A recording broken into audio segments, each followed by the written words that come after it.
As I've already requested from you 4 times now, and I'll request it for a 5th time, if you can actually show me which law I've just told says you, that I can't be here.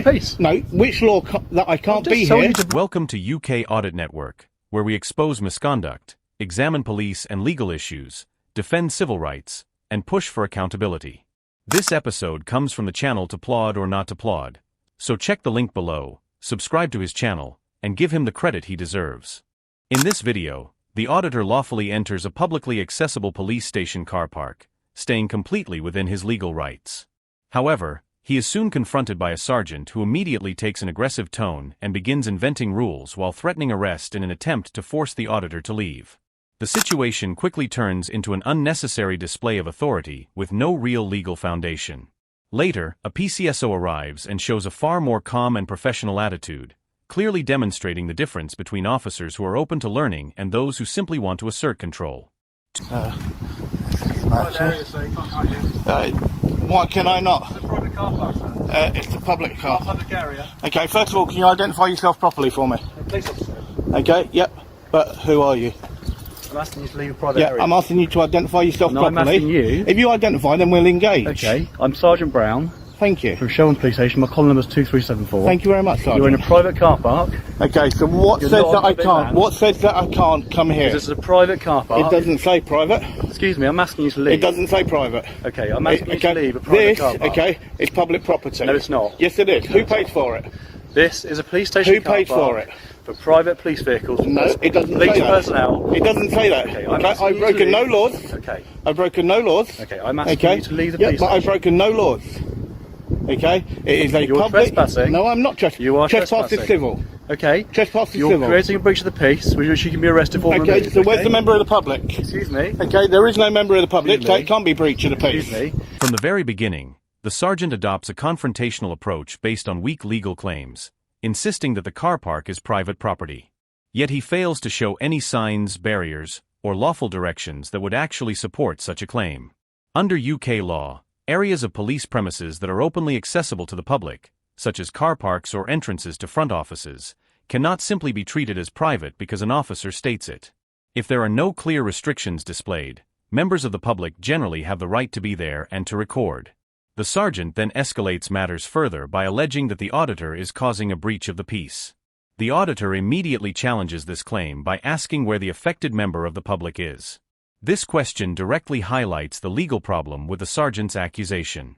For a breach of the peace to apply under UK law, there must be a real or immediate risk of violence or disturbance involving others, often triggered by the reaction of a third party.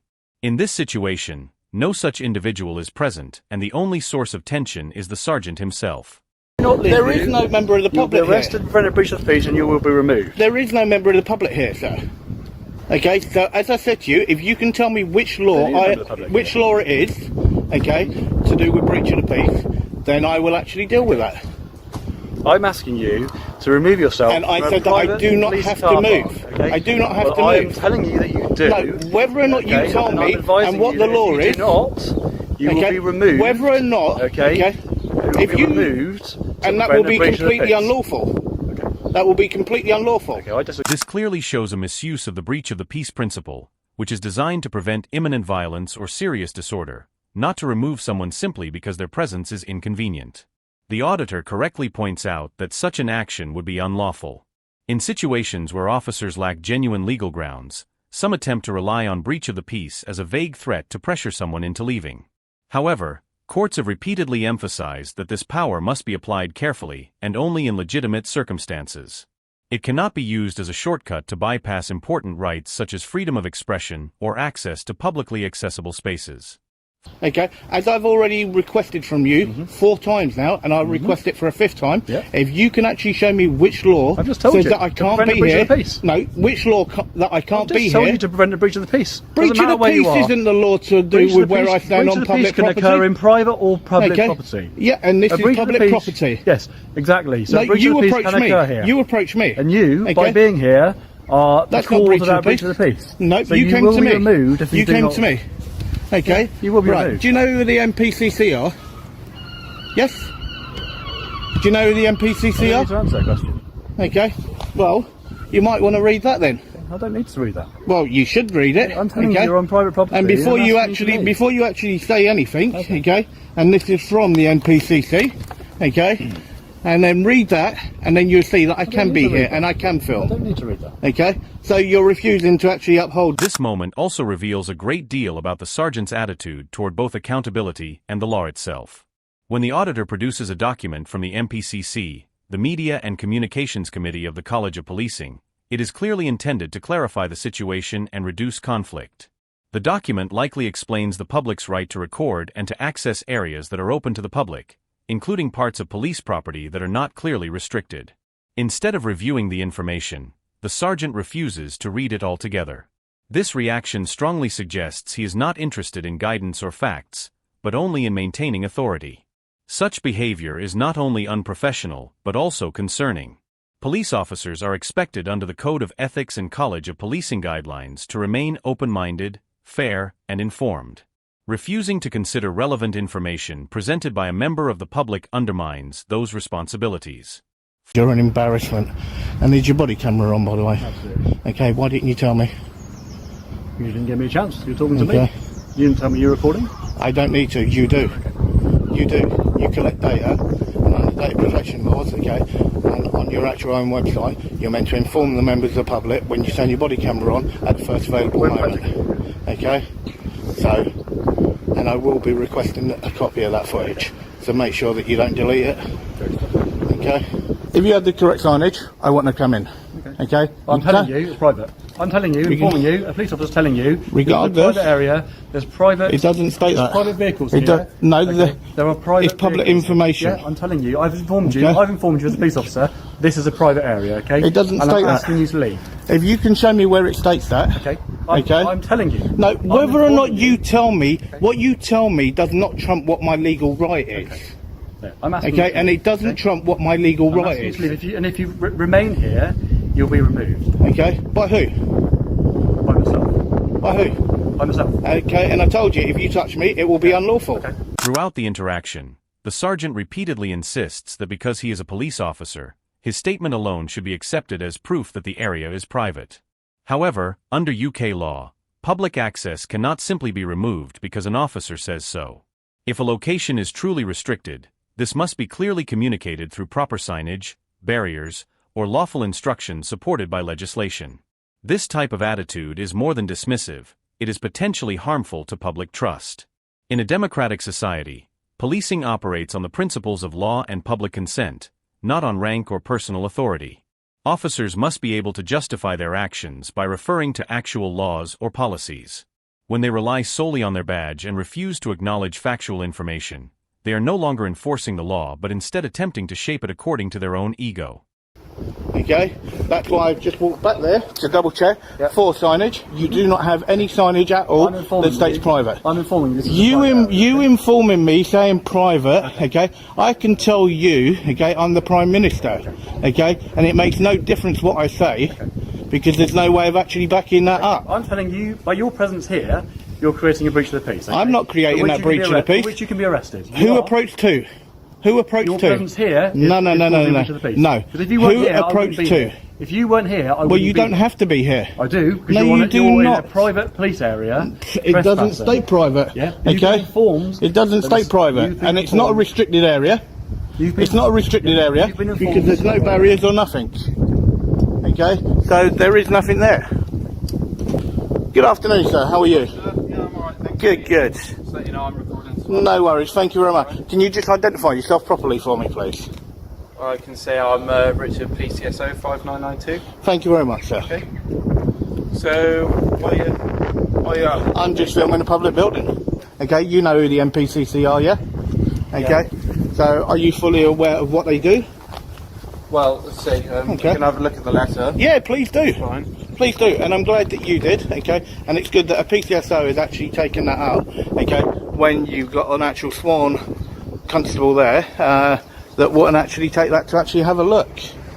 Oh, I can always, you can always read things. I mean, Yeah, no, by all means. That's why I carry that on me, and that's the reason why the MPCC actually got involved, is because we have the right to actually do this. And that's why I would say thank you to you, for actually taking that and actually having a read of it.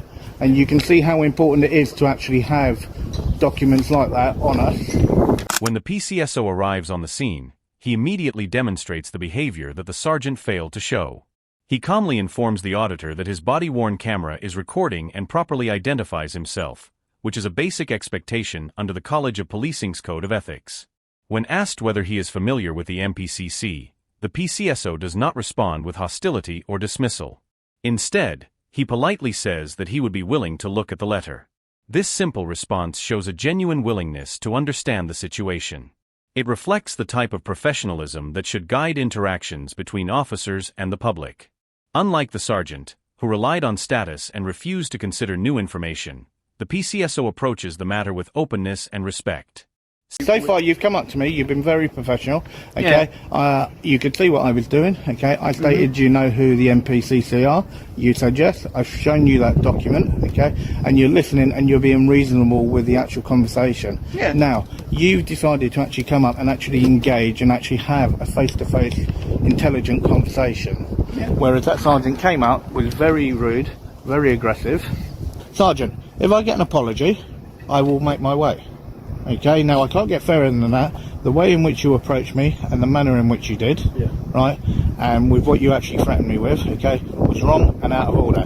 As I said, if I get an apology from you, I will make my way, no problems. Pardon? I don't think I threatened you. Did you threaten me with arrest? I said it was a possibility that you would be arrested. You told me I would be. Okay, which is a threat. You're in a private police car park. It's not. There's no sign that states private. Right of access is not granted. Well, no, there is no implied right of access. Well, under Section 33 of the Criminal Justice Act of 1972, okay, I have the right of access. The sergeant's claim that the public does not have an implied right of access may reflect internal expectations within the station, but unless those limits are clearly communicated to the public, such statements hold little legal authority. An officer cannot simply declare an open area to be private after someone has already lawfully entered it. The auditor's reference to Section 33 is relevant because the law recognizes that many places, even when privately owned, remain open to the public until access is clearly restricted. Unless a person is given a clear and lawful instruction to leave or the area is visibly restricted through signs or barriers, they are generally permitted to remain there. In this situation, the auditor had every reason to believe he was acting within his legal rights. You are preventing us from responding to... No, I'm not preventing you from doing anything. I'm engaging with an actual officer on duty. You're in private okay? car park. There's no sign that states private. I'm informed you. Did I come through a gate? No, what you inform, Sergeant, what you inform, okay, and what the law is are two different things completely. That's why I've just said to you, right, I get an apology, I will make my way and I will bid you good day. Well, I'm not going to be threatened by you. I haven't meant any harm to you. I've been out, I've engaged with you. Well, no, you shouldn't threaten people. As soon as you approached me, you were very aggressive. I've not been aggressive. Yes, you were when you first approached me. Well, first of all, you didn't even want to identify. Okay, I had to. It makes no difference. Okay, I don't have to give you that. Okay. So you don't want to identify yourself. Okay. Well, if you want to call me anything, call me Plod. Okay. Well, I prefer to call you by your, if that's not your name, your real name. Well, you don't know if that is or not. I don't know. Okay, and that's why I'm saying you can call me Plod. At no point is the auditor detained, nor is he suspected of committing any offense. Because of this, he has no legal requirement to provide his name or personal details. The sergeant's continued attempts to obtain this information suggest he is searching for leverage rather than trying to resolve the situation.